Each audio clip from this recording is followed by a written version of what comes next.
Welcome, everyone, to episode 381 of Just Joshing. I am your host, Joshua Pentellaresco. I write stuff and podcasts too. Today, Ilena Lee Cramer joins the podcast. Now, Ilena happens to be a potter, or as the technical term is, she squishes mud. And we had a lot of fun. I really enjoyed this conversation. It was probably my favorite interview in Vancouver, actually. I didn't do very many of them out there, but the ones I did, this one definitely struck as the most fun. Ilena felt like a good friend, and when I met her, we clicked as people. And when we started talking, when we talked at the show, I felt the same way. Like, she is just this cool, one of a kind, amazing woman, and has done a lot of cool things. And I love that her passion is such a big part of her life. We talk about that. We talk about chaos. We have a lot of fun. Couple things, though, to announce today. My sponsor for the next month will be Susie Vidori.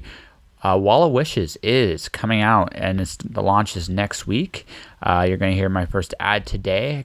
Remember to place your order starting June 21st, the first day of summer. Okay, guys? That's important. It is the final book of the Fountain Saga. I really dig it. I'm happy Susie's doing it. I really want to see how it all ends up, so I'm happy to do that. Also this week, Creatives in Quarantine is happening this Thursday. I'm hosting the show. Jim's got a big announcement, so I can't wait to tell people about that. But beyond all that, well, you got a little bit of a hint of that, but what you're going to get, hopefully, is a date. I hope so, anyway. All right, let's just get to the conversation with Ilena, shall we? This episode of Just Joshing is sponsored by Indie Imprint. Indie Imprint supports creators by creators.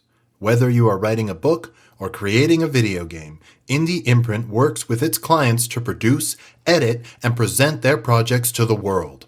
For more information, check out their website at www.indieimprint.com. There we go. It is now officially on. So as I was saying, he ended up talking to somebody. I don't even remember who he talked to. He goes, "What are you doing?" "Well, I just got interviewed for his podcast. I didn't have a podcast yet." So you had to start a podcast? I didn't have to start anything, but it's the best things I've learned in life have been why not? Like, asking yourself that question, why not go for it? It's why I'm in Vancouver, to be perfectly honest with you. I think that is a perfectly valid thing. Like, why not? And like, what's the best that could happen? Yeah, the best, or even actually looking at both ways. Okay, let's look at the Vancouver experiment here I'm doing, right? The worst that could happen, it doesn't work. Guess what? I leave. Right? Yeah. The best that could happen, it really works out. I'd meet new and interesting people like you. I'm going to call you Miss Squish on the air because I like that. No, you can say yes. Okay, Squish. I'll take Squishy. I'll take Squishy. Squishy, Miss Squishy. Okay.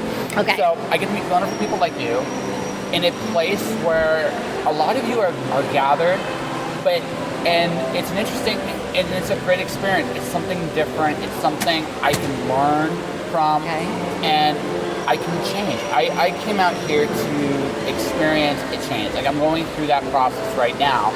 When this airs, this will be irrelevant, so I can say this. I'm planning on quitting my day job. Awesome. Yeah, and I'm like 2 months away from it. That's kind of why I want cheap rent here right now, because if I take those chances, I gotta be able to afford the rent here. Taking the chances. Well, that's just life. That's life, right? Life is about... If I came out here and did the exact same thing I did in Calgary, why did I even come here? Right. It makes no sense. If I come out here... Well, the weather here is way better than Calgary. I won't dispute that. Not even a little bit. The fact that it's 7 degrees in February tells me everything I need to know. And there's an ocean. It's beautiful out here. Don't get me wrong, there are things about Calgary I miss. Yeah. But there are things here that are like, okay, there are things to discover and learn and do. And that's the process. Like, I gave myself 1 year. Let's do what we can inside of a year. What can we accomplish in 1 year? Oh my gosh, wonderful. Yeah, that's it. That is it. When we walk away, I may have nothing to show for it. Then again, maybe I have everything to show for it. I don't know, but I do know you'll have something. You'll have, at the very least, an adventure. Exactly, and that's it. That's the worst that can absolutely happen. Is an adventure. That's it. So why not? Why not? Right? And that's why not in a nutshell, right? So what do you do for a day job? I work currently at what I call the sparkle market. Like actually, that's what I call it. It's pure later career. Okay. I've been doing it for 9 years. I'm sick of it. Like to be perfectly honest with you, it's nothing to do with the company. It's everything to do with what I do. What you want to do. Yeah, it's everything to do with that. Yes. I'm being, like, as before this, I'm being very good right now. I could be very, very bad when I'm going to play the games. I only got, at this point, about 11 weeks left. That's it. I'm at the door. Like, I can literally see the door. Right? And then one of the things I want to do is I want to see if I can get into doing the movie thing here. Like, getting into the movie industry here, even if it's just as a crew member. It's okay. I've done movie crew stuff before. I enjoy it. Yeah. Right? It'd be fun. Become a freelancer. Exhausting. I know. Exhausting. You know what? I think that if I'd do more film when I was younger, because like oh, you could totally go back to do film stuff. I'm like, no. Like, no, I'm too old. Like, I'm pushing 50. I'm too freaking old for that shit now. You're unless it's your project start to finish, and even then. No, then you're putting in even more hours, and you're the last one paid. No, you are. But the thing is, at that point, it's yours. Like, it's truly and totally yours. Yeah. I'm 38. I'm at that point where I can still go out and be adventurous and be bold and be daring. But also the thing is, the other reason I really like the movie industry, it's very freelancing. It is very freelance, but it's still 18-hour days. Oh yeah, no. When you're in it, you're in it. But when you're out, you're out. And there's right. I know going in. Yeah. It's going to be a lot of long hours at first, but especially at first when you try and get yourself like your foot in the door. But once the foot's in the door, work tonight. See, this is my quitting my day job, which was theater and theater tech. Oh wow! And you know what? The hours never lessen. You never get to say, I'm sorry, now I've worked here long enough, I'm only going to do 10-hour days. No, never happen. No, they won't hire you. No, they'll never happen. Yeah. So you work till the work is done, and I'm like, I don't want to. Good luck with that. Have fun. Enjoy it while your knees are still good. Yes. That's the thing. I'm used to the physical. Like right. That's the other thing. I'm used to it. It will wreck you. Yeah. Eventually. It will wreck you. Eventually. Yes. But that's part of the adventure here. And when I'm done that, I'll do something else. And when I'm done that, I'll do something else. Like ultimately, I just want to do everything on my list. There you go. And once it's done, I walk. And if I can't, I walk. Yeah. Right? That's it. I'm free to do what I want to do. Yeah. That's a good spot to be in. Yeah. Awesome. Yeah. Congratulations. That's fantastic. Yeah. Cool. So, but that's me. That's you. So what's your why not? What's my why not? Yeah, what's your why not? What did you say? Why not? Let's go for it. Why not? Let's go for it. Well, this is it. I'm now going to I'm going from like one artistic career as a theater artist to another artistic career as a potter. And maybe someday I'll end up as a poet, which is like the least paid. Most. It's the least of the most. Yeah. No, this is it. I'm kind of going on the downhill from one creative career to another. And right now I'm feeling like I am enjoying that in theater you work with a lot of people, and that's the thing. And no one's an island, and you create collaboratively and that was wonderful for a really long time, and then I got really, really sick of people, and now I just want to play with mud. There's nothing wrong playing with mud. I just want to, because for all those years of working in theater, kind of pottery was my sanity.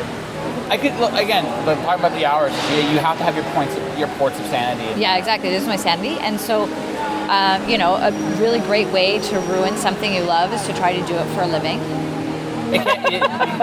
So I'm kind of doing this backwards, that I take the thing that was like my sanity and go, hey, I'm going to try to make some money off of it now. But not that I am, but I sort of am. And yeah. Well, it's like so this is what little I have learned about art. This is what little I know. It's to sell it, you have to create a formula. right? I'm still working on the formula, and this is it. I'm trying to figure out what is that, and everybody's different, right? Yeah, exactly. Some people like the craft market thing really, really works for them, and some people like it's the gallery kind of scene, and some people it's like, and some people do really well online, and I'm still trying to work out what that balance is. Yeah, absolutely. One thing that has given me both a sort of freedom to be a little bit more flexible and trying to figure out what exactly that formula is that I started teaching. Yeah. And I am so loving teaching pottery, and it's to teenagers. So I'm finding that I am being fed a lot by that sort of attitude, which a lot of people don't like, and I freaking love. See, here's the thing about teenagers that's awesome. They have no fear. And that's actually the best thing about it is they have zero fear. And it's awesome. Yeah. It is awesome. I wish. So I'm being really fed by that right now. So I'm teaching, it's not a lot, but it's sort of just enough that's kind of, so I can be sort of jumping in and figuring out what the formula is for selling. I don't know what it is. I don't know if these craft but again, everybody has to find a pro. I figured this out with, like, I write fiction, I write poetry, I do all that thing you're not, so you don't get paid at, right? But what I figured out is what actually the sales point when any kind of storytelling, right, is figuring out the formula that they can follow. Because once you figure out that formula, right, or how to make that work for you, you can make money off. That's the business side of art. Now here's the flip side. Can you actually do the formula without going batshit crazy? Right. That's the thing, right? Because I look at writing wise, the guy named Morrison Scar Carter. Say what you will about his politics. He writes essentially the same book all the time because they're buying the same book all the time. Right. And on the one hand, it's paying his bills, and you are still doing what you love to do. On the other hand, it's kind of putting you like again. It kind of the world seems to always try to turn you into some kind of weird machine. Right. That's the thing to avoid is being turned into the machine. Yeah. I think that what I have to remind myself of as an artist is that for some weird reason, if you get off of the thought of making a living, like making money, and think about it as making the life you want, is different. So I used to bartend, and then when I quit my night job and worked full-time in theater, my annual income literally was slashed to a third of what I was making before. And I felt a little pinched, but not as pinched as you'd think I would for having that my income went down by 2/3. And what it was is that when I was doing something that I didn't love doing, that was really physically hard for me, that I really had to I did retail therapy, I did food therapy. Going out for drinks with my coworkers was going out for $16 cocktails, not $9 pitchers shared between four of us. Yeah. So when I was doing something that was then like fed my heart, all of a sudden I didn't have to feed a bunch of other habits. And my life became a lot more exciting and cheap. And simpler. I think that's a big key. So since then, I'm making I'm since leaving bartending, I've never cracked the poverty line. Yet, at least every other year, I've done some international trip. I've traveled. I've had this great experience. I have this great lifestyle. Yes. That is better than when I was making more money. And that's what I have to remind myself, that I wake up in the morning and I go to a swimming pool and I sit and I work out and I sit in a hot tub. That's how I wake up every day. I'm jealous. Just a little jealous. Because I don't go to the job like that. That's it. Like for me, I made myself a promise this year. I'm done. I'm done doing that. Like in my head, like it's so hard not to actually walk up and quit now. I'm building myself a little bit of a pad before I walk away. But once I build it, and make sure you have no debt. Yeah. Just a little bit is too small, but nothing major. So you get that fucker out of there. Yeah. But the thing is, right? But the thing is, that's it. Yeah. Right? That's it. I no longer need to or want to, right? I'm too old. I mean that, and it sounds like a joke, but it's not. I'm too old. Life's too short. Life's way too short. Yeah. I would rather starve than do this the rest of my life. You know, you won't starve either. Because when you said life's too short, really what kind of kicked me off into the arts as a career when I was younger was I actually had a terrible car accident, which I almost didn't live through. And I came out of that you could be hit by a bus tomorrow. And actually, when you actually have been hit by a bus, you're like, oh, that's not a joke. You really do have to live every day as if it's your last. As if at the end of the day you went like, that was good, I'm fine with that. Mm-hmm. I mean, it sounds all morbid. No, but it's not. Look, I ended up starving in Arizona. I got to work with one. No, seriously, I'll tell you the story. I got to work with one of my heroes. It did not go well. We'll just leave it at that. It just did not go well. Heroes. Darn heroes. It was actually, I'll say this in all sincerity, while I was working for them, it was a great experience. It was one of the most fulfilling experiences of my life, bar none. When it was over, though, it was brutal. That was just the way it worked out. I'm not innocent in this, but I certainly. There's a story there. That's a story for over whiskey, eh? That's the story I will tell off the air, not on the air. But over whiskey, yes, yeah. But I ended up the year after. I went through the ringer. I went through a really, really hard ringer. That's the reason why my top teeth are not real, right? Right. Because it's like legit. I starved. And I faced my own mortality at 25. Right. So I realized in that moment when I actually had my little come to Jesus meeting that one day I'm gonna die. I want to live. Yeah. And that's the thing. I can't. Nothing here where we see around us right now is coming with us wherever we go next. Wherever we go next, it's not. Yeah. It doesn't matter. In fact, very little does. And once you realize that, right? Once you realize that, you're free to do whatever you want. It doesn't matter. Nothing and I don't say that in a morbid way. I mean tomorrow you can start all over again. Tomorrow you can be a completely different person. And this is back to what's the best that can happen, what's the worst that can happen. What's the worst that can happen is I decide next week that I'm tired of playing with mud and barely making enough to buy some more mud. I'll go and wait tables again, and and at the end of my shift there'll be a free meal and a beer probably, and I'll be okay.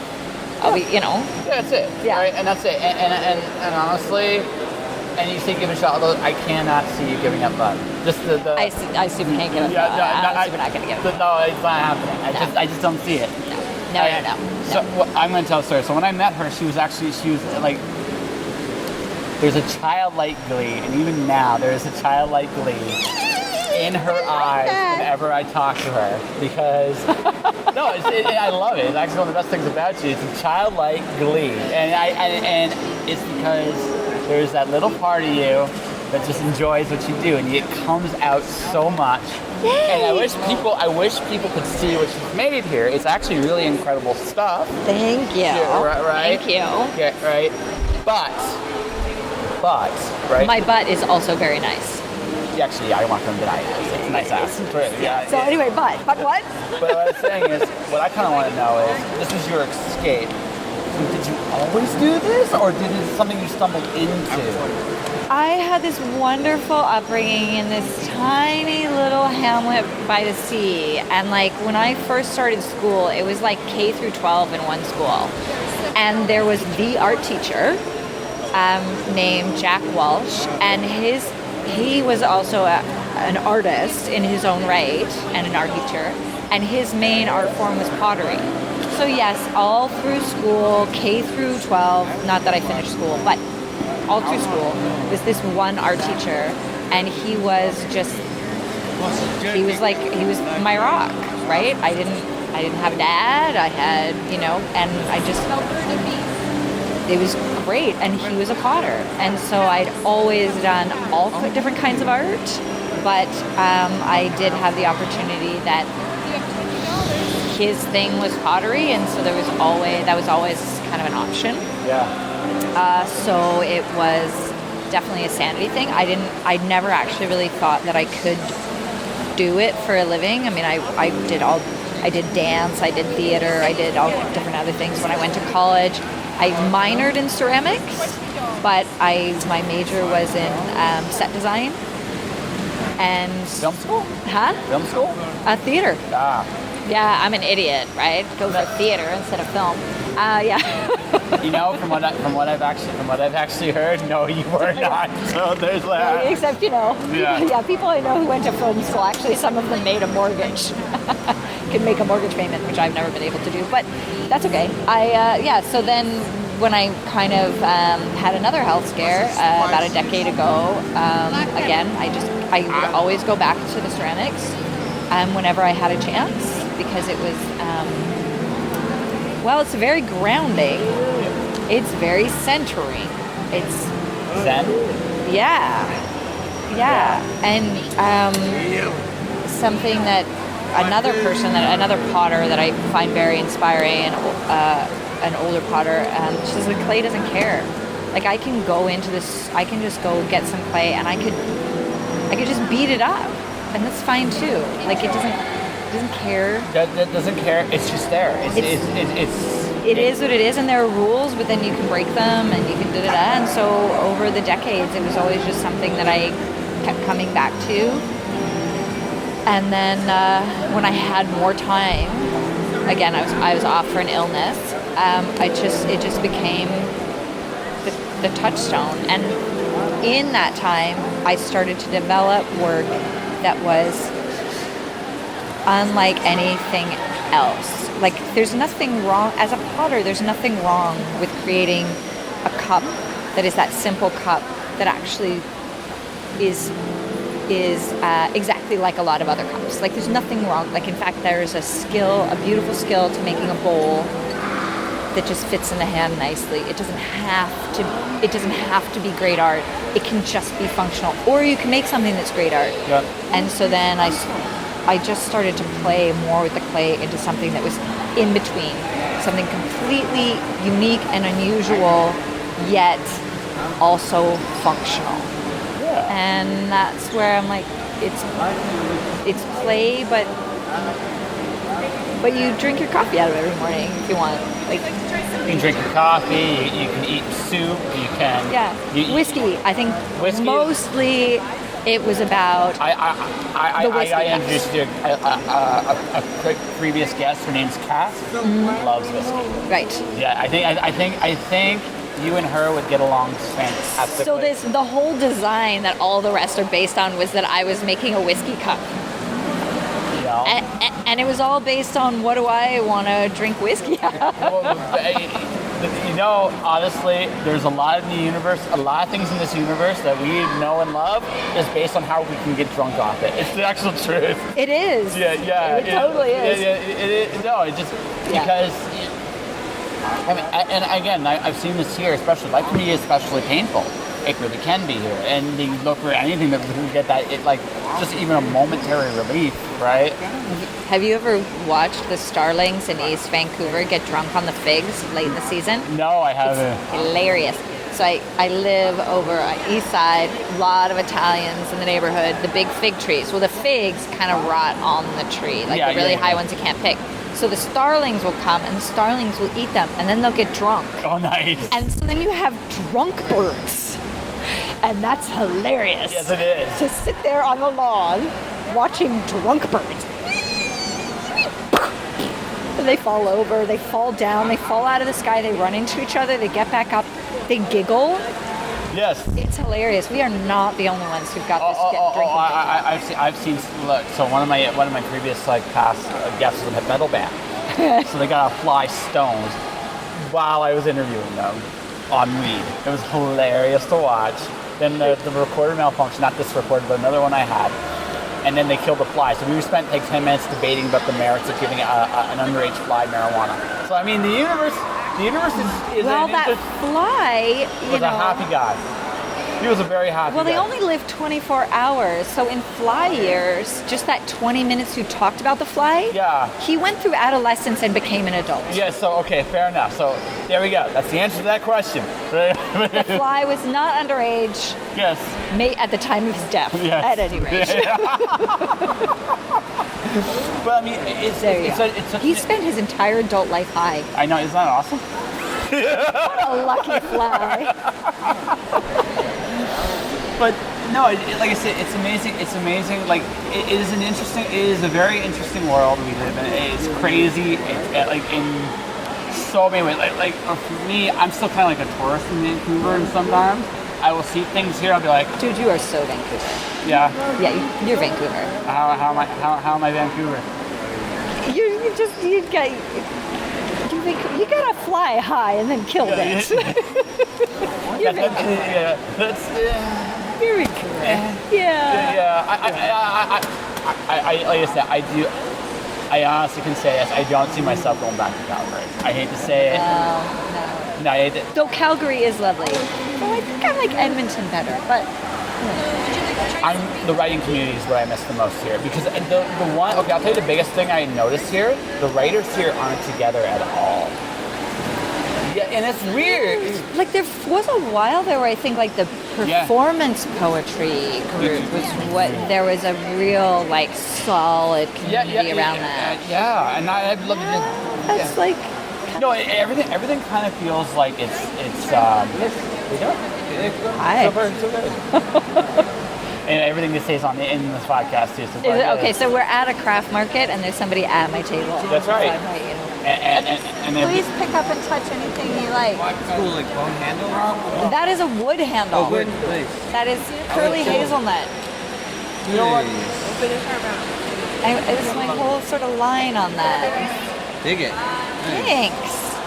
Handles are pretty tricky, you know? You know, I like kind of the mix up. Yeah. Copper, wood, pottery. Nice. Dig it. These ones are my go mugs.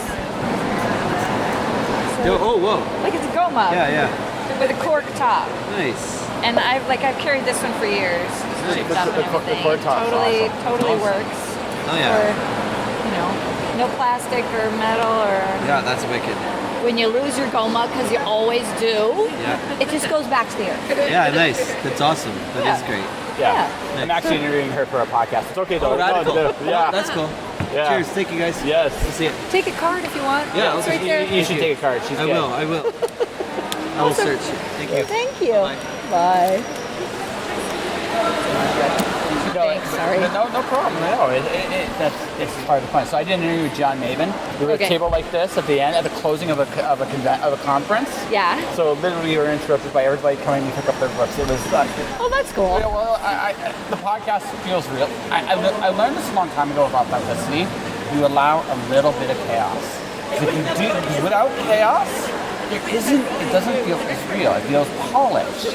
You add to add that little bit of chaos to it. It's suddenly very real because there's a feeling of you're not in control, and that in the moment that's gone, Which is pretty much the reality of what life is, yeah, right? Exactly. So, and people on a even if it's a subconscious level get that, right? And again, one of my personal little branding, I'm pretty much what you see is what you get, right? And so if I'm not authentic, So, as I say on my artist statement is made with love and chaos.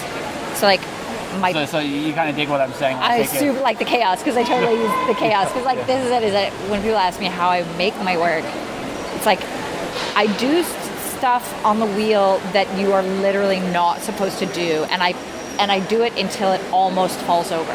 Like Like it's supposed to look like, like one more push and it would have fallen over. Or it would have. That's a very delicate balance. I'm sure there's a few. There's a few. Yeah. There's a few. I'm sure there's a few errors. There's a lot of loss. Yeah. There's a lot. There's a lot of cups that don't make it, and I'm actually okay with that because the ones that do make it, they look like you're about to go, like. So here's another theory I subscribe to. As I've gotten older and /wiser, we'll see /wiser. Right, yeah. Air quotes that didn't. Air quotes that will not show up. There were air quotes there, podcast people. Yes. One of the things I've gotten disenfranchised with as I've gotten older is perfection. It doesn't exist. No, it doesn't. It never does. And I realize that it's the flaws that actually add the character to people. It actually adds it makes. I would rather talk to the biggest pot-smoking, orgy-inducing individual than I would talk to the most straightest of straight men, because the other ones got way more interesting stories. Number one, number two, the straight guy's lying. Yeah, absolutely. He's lying. No, absolutely, and that's the thing. It doesn't feel authentic. A line from one of my favorite poets. Yeah. Everything's got a crack in it. That's how the light gets in. Yeah, exactly. Did I just misquote Leonard? Probably it's possible. It's okay though. I think it's close enough. The intentions. Everything's got a crack in it. That's how the light there. gets in. So I feel like you got a similar disenfranchisement with perfection, because again, it doesn't exist, right? It doesn't exist. It's the scars that make it beautiful. It's the flaws that make it more perfect. Like if you want something that's kind of perfect or machine made, go to IKEA. Yeah, IKEA exists, and it costs them nothing to do it, and then literally you get what you pay for with them, like literally. Yeah. It even smells too, but we'll leave that for another. Yeah, but those meatballs. I love those meatballs. IKEA is one of the best places to get a quick meal. Nobody thinks about it that way. Oh, I love those meatballs. My mom and I go there just for the meatballs. My sister loves it too, actually, because she flies, right? So an IKEA is great because it's also cheap. It's good. It's decent food. It's actually relatively cheap. Yeah. It's but if you can make your way into the restaurant without buying their neck. I can do that. Here's what gets me. I'm a teacher. I love tea. Their teapots are nice. That's the one that usually gets me. The teapots. Yeah. As a potter, I would not be attracted to their teapots. No. It's fair. I don't do so well on the pottery thing, right? So So we're coming at this from different places. Different angles. Yeah. We're different places. To be fair, if you made a good enough teapot, I would. Well, there you go. You're going to have to look at this new teapot jug thing that I just made. Yeah, very fascinating. With cork top and a wood handle. It's fascinating. I don't have it here. Okay. Because I actually just entered it. Anyway, blah, blah, blah. We'll talk about that. We'll talk about that after the show. Okay, gotcha. No, but it sounds... What I have found, ultimately, no matter where I end up, this is what I have ultimately found. I may have vowed to myself that I would live a creative life from here on in. Are you kidding me? Is that okay? Are you like my soul brother or something? Yeah. Okay. No. I just I'm told to give a shit. I'm just. So when I was a little kid, somebody does ask me oh, what are you gonna be? What are you gonna do? What do you want to be when you grow up? Whatever. And I said I wanted to live creatively. And I've never quite figured out exactly what I meant by that. I do though. That's it. I'm trying to, and that's what I'm realizing now is because my answer when I was a kid was to live creatively. It means that I always have to be reevaluating because as soon as you feel like you got something down, well, then you got to do something different. You got to you had to literally stay uncomfortable. Oh, yeah, disturb the comfortable, comfort the disturbed. Well, no, so I have a friend, he's a horror writer, filmmaker, based out of in the United States, and he's been on my show. Because there's your comfort zone and there's where the magic happens. Right. Right? Yeah. And he's absolutely right. Yeah. All right? You have to go outside your comfort. That's why I came to Vancouver, ultimately, right? Right. Let's go outside my comfort zone.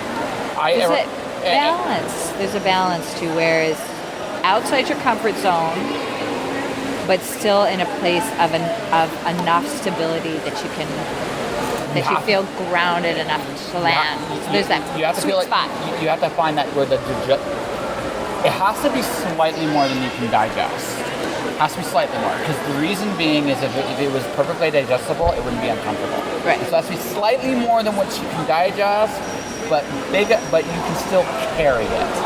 I like that. Yeah. But you can still carry it. Yeah. Right? That's the thing, right? If you can't, you end up falling. And again, it's okay not to get it right. Like, finding that balance is a very tricky thing. But it's okay not to get it all right. What matters, though, is, like I said, if this doesn't work out for me, right, I go back to doing whatever it is, something else. Maybe I be a security guard. Maybe I become a pro wrestler. Maybe I dance a jig up for money on the street. I was gonna say, I think you have a future as a stripper. Yes, I could totally do it. Just call me Obsidian Pancakes. Let's just get ready to go. I thought obsidian pancake. So a friend of mine, romance writer, she did what's your stripper name, and say it's the underwear you wore, plus the last mood you had. So it's like black is just so boring. So like obsidian sounds awesome, right? And then I had pancakes, so it's like obsidian pancakes. Right. I had heard that the stripper name was the name of your first pet and the name of the first street you lived on. And I thought that was great because that would make my stripper name Rocky Bonanza. That would work? You can totally rock that. I could totally rock the Rocky Bonanza. And we were talking about stripper names on the podcast. That's where we're at. I'm loving it. Yes. It goes everywhere, like I said. It just I don't make any rules. I let the chaos go.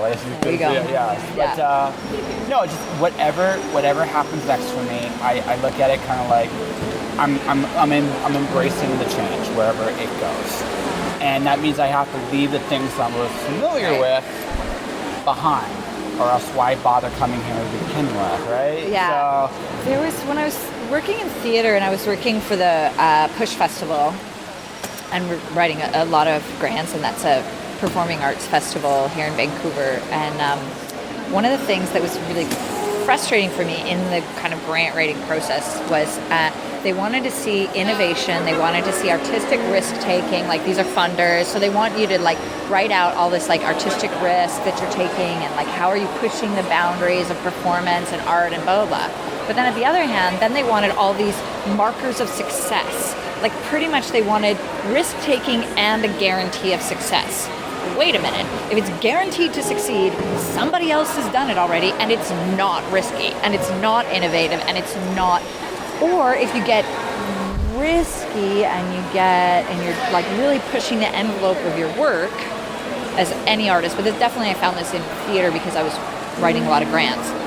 And then if something doesn't work, like if you take a chance on a new performance or a new writer or something really new, and then let's say it fails because it's risky, and risk means there's a possibility of failure. Yep. So then if you can't write back to the funder, well, we tried. They're like, that is not acceptable. So here's the flaw in Canada. It's not as prevalent in the States. It's still there, but it's a little less. The United States realized a long time ago that you have to invest in people if you want to change. They realized this a long time ago. This is why, now, say what you will about today, what they were notorious for is they would take an idea and they would give you a platform to run with it. And they did that better than everybody else for a very long time. And the reason I say that, private funding. But even publicly, there's more available there. And as weird as that sounds, because the first 10 years of my career was in the States, and like for me, this is kind of where like this was different. Okay, we're in an atrium, kind of in a hidden area in Vancouver. Cool place, very cool place, but it's hidden. If this was Phoenix, Arizona, blocks. and it literally is blocks. Yeah. Okay, so what I mean by platform, the opportunity is there Right. to get yourself out there. You know what? More. I think that Yeah. in that here in Canada, there's this sort of assumption, the government is supporting the arts, so we don't have to. Whereas in the States, because the government doesn't support the arts, there is a different sense of philanthropy. So what there is there's the first shows I produced in the States, literally people just wrote me checks. Yes. There wasn't an expectation of a tax receipt. There wasn't an expectation of matching funds from the government. Yeah. They just wrote me checks. We because believe in what you're going to do. Yeah, Go yeah. do it. Because none of my tax dollars is being taken for the arts, I'm just going to do that. It does make it kind of a bit more like Wild West. Like arts funding there is Wild West versus here there's a process and an institution, blah, blah. But the thing is, but again, this is what happens. There, more things end up being tried as a result, right? And that's what I've seen. More things do end up being tried. Now, whether they succeed or not, that's another thing altogether. But more things do end up being tried. Here, they only invest here when they really truly believe you can succeed. Here's the catch-22. You have to prove you can succeed more if you're going to invest in here. That's the catch-22. I think that could be Western Canada. It's also Eastern Canada. I lived in Ontario. I just see so much interesting stuff coming out of Toronto and stuff like this, where there is more of a risky factor. But it would not shock me if there was more there. Yeah. But I can't. I haven't lived there in a long time. But trust me, there was a reason I went to the States too. Yeah. I knew what my options were when I went there. I like Canada more than the States. That's why I'm here. But one of the other reasons I'm in Vancouver, I have also access to Portland, Seattle, and Los Angeles. Right? I have access. So I mean, the idea is, if it don't work here, I can go there and maybe get something to happen there, right? Yeah. And I have that option. I have that luxury. I have dual citizenship. So am I. Yeah. I don't want to cross that border. No. At this point, I don't really want to either. At this point in my life, this is what I want to do.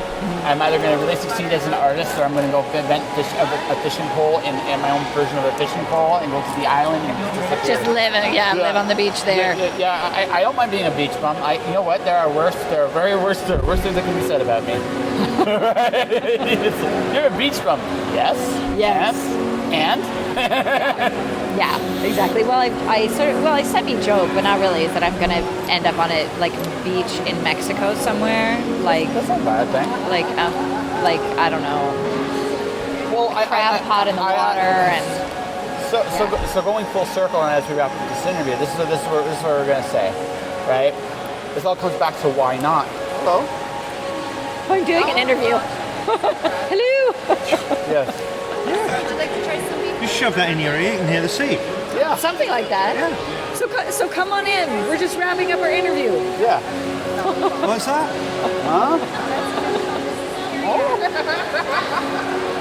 She's a friend of mine. Switched on.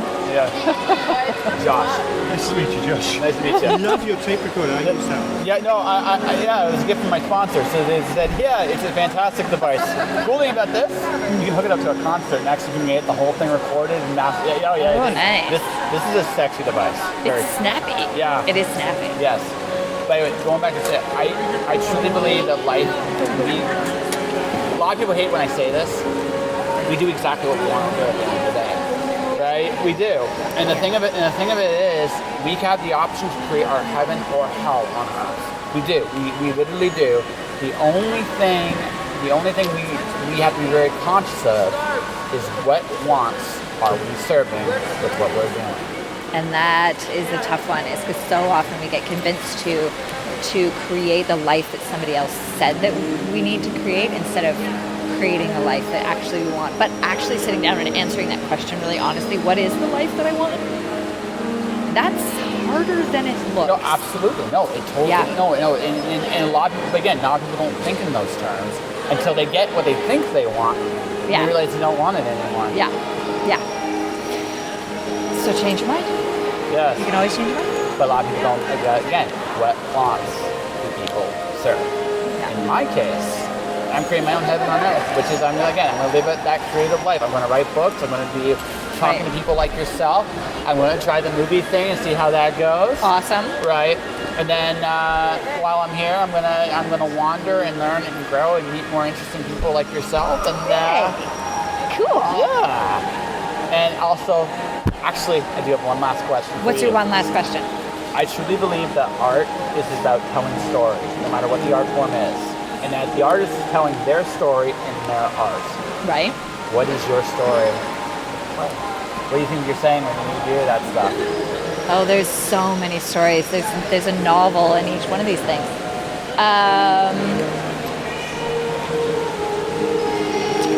I think that, especially right now, with where I'm going with stuff, is actually keeping it simple. It doesn't have to be complicated. I just want to get to a place where it's like earth and fire and water and air. And that's all you really need. I think that it's a story of just a girl in some mud, a person, not even a girl, a person, and some sitting in a mud puddle. Having fun? And yeah, like, what does dirt taste like? Like the kid in the mud puddle squishing around? Like it. Yes, there are. I can go off on like the spiritual significance of the 8-sided pieces and why, but it actually comes down to just a feeling. Yeah. It just needs to come down to, does it feel good? Yeah. And there's something wrong. That's your answer? It's awesome. It feels good to make this. I think it feels good for people to use it. I think that it just needs to feel good. Fair enough. Yeah. I think we have a new year here. What do you think? I think so. So, real quick, Yeah. you got this opportunity right now Yeah. to plug your stuff. So plug your stuff. Okay, so I'm a potter and a witch, and my name is Ilena Lee, and you can find me at Ilena Lee Pottery, and that is ILENALEE, IlenaLeePottery.com. Twitter, Instagram, anything like that? Yep. Twitter, Instagram, all that stuff. If you go to my website, there'll be like the links to all that stuff. So whatever your medium you want to go to, you can click through it on my website. Fair enough. Something wicked this way comes. Prairie Gothic is a new collection of psychological horror stories set on the vast Canadian prairies by up-and-coming talents. And we need your help. By contributing to Prairie Gothic through Kickstarter, you can unlock special swag, exclusive contributor-only events, and even have a song written about you. Visit kickstarter.com/profile/prairie soul to find out more and see what's waiting for you in the wide open spaces.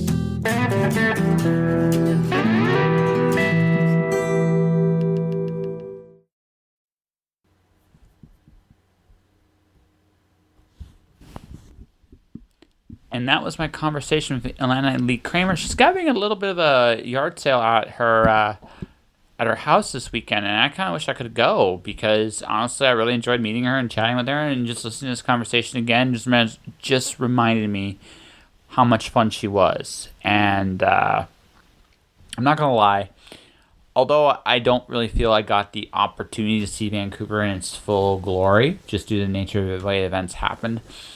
In terms of people, Vancouver is a bit of a strange vibe to it. I'm not gonna lie. Like for me personally, it did feel a little bit different. I don't feel it got the full opportunity. And the reason I kind of saying all this is because although personally I don't know if I'll ever live there again, people like Ilena are the kind of reasons why I would go back to visit. There's some really cool, amazing places and people there, and she is one of them. Ilena, thank you very much for coming on my podcast. You are welcome anytime you like. And hopefully next time, not too far in our distant future, I'll see you again and we'll have a beer. Yeah, 381 episodes. So this is going to be a very interesting couple weeks. Next week, I have a quiz show. That's right. The event is posted in the links as well. I am hosting a quiz show involving Susie Vidori. We're doing a young adult quiz show, inviting all kinds of contestants. I'm terrified if any of them are children because they're probably more mature than me, but that's neither here nor there. The fact of the matter is we're going to have a crowd. It's going to be great. It's going to be a Zoom cast, my second one ever. I'm actually prepping for it this week as we're kind of doing a run through. I'm doing my own little run through next couple days. Got featured on Tim Ryder's show. That was kind of fun to do. I always love being interviewed. I'm hoping to do more. That's my second show this year, and I'm hoping to do a whole bunch more in the days and weeks to come. Beyond all that, got a book coming out soon too. So, yeah, I have a lot on my plate. A lot of things I'm trying to do and get moving and growing. Not gonna lie, kind of felt down on myself a little bit. I mean, this is a process, and I realized going into this that this would be a process. And yeah, it hasn't gone anyway like I imagined, but it's still gone pretty good. I've launched a book. I've gotten sponsors. I'm going to be launching my webpage, revamping my webpage soon. And by soon, I mean tonight. There's a lot of things that need to be done. And it's a process. And like all things, it doesn't happen overnight. But I'm still talking to amazing people. I'm doing a lot of amazing things. I'm launching books. I'm hosting shows. I'm growing. And that's kind of a cool thing. But anyways, that'll do it for this episode of Just Joshing. If you want to support the podcast, you can do so a number of different ways. For starters, subscribe to the podcast. I'm on practically every podcast feature you can imagine: iTunes, Google Play, Spotify, Stitcher, and more. You can find me, click on me, subscribe, leave a review, leave kind words. Appreciate them all. Outside of that, there's my book, The Cloud Diver, available now at Amazon. You can definitely take a look at it there. The link's below, and for the Canadian one, but I'm available all over the world. I'm exclusive to them. Buy a book, leave a review there or on Goodreads. I'm there too. My Twitter, Instagram is @jpentilaresco. I have a newsletter as well. You can sign up and subscribe to. I do all kinds of random things, like talk about ice cream. I talk about other things as well. Beyond that, my YouTube channel is Joshua Pentilaresco. Yeah, thanks for listening, guys. Stay inspired, and I'll talk to you guys next time. Josh.